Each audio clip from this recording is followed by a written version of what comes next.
Revelation 2541. From the 7th of November 1942. Revelation of God through creation. The miracles of creation should constantly stimulate the human being's thinking and direct his mind towards God, for it is God himself who speaks to him through creation if he wants to hear his voice. Wherever the human eye looks, God's activity can be recognized, for no human being is able to create the same out of himself which creation constantly presents to him. And if the human being thinks about it, he listens to God's language, because the results of his thinking are his answer.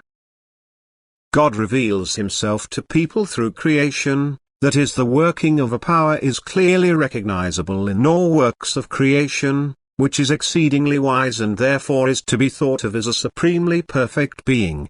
Thus, as soon as creation awakens or strengthens faith in the eternal deity, the human being has listened to God's revelations, he has gained the firm conviction that the Creator is a being of supreme perfection, which is most closely connected with creation.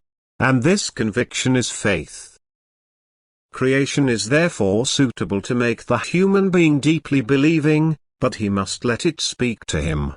He has to look at every work of creation with the will to affirm him to the one who let them come into being. And this will helps him to recognize, information is given to him, and thus the eternal deity expresses himself and gives him knowledge of his rule and activity. This can happen intellectually as soon as the human being turns his thoughts questioningly towards creation. But he can also be instructed by a fellow human being to whom God reveals himself in direct form for the purpose of spreading the truth amongst fellow human beings. Through creation, however, God speaks to all people, and all people can understand this language if they are sincerely willing to listen to the Creator. Thus it always depends on the human being's will whether he recognizes God or not. The possibility is constantly given to him, for God's love, wisdom and omnipotence is revealed in all things. However, his revelations need not be respected because God does not force the human being's will to seriously occupy himself with something he does not desire. But then his knowledge of God will also be deficient. He will not be able to affirm God with conviction because he has never taken a stand on it.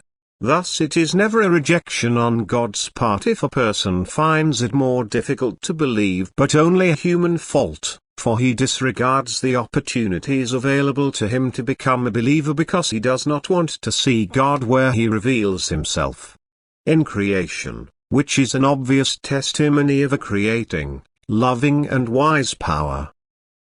Amen.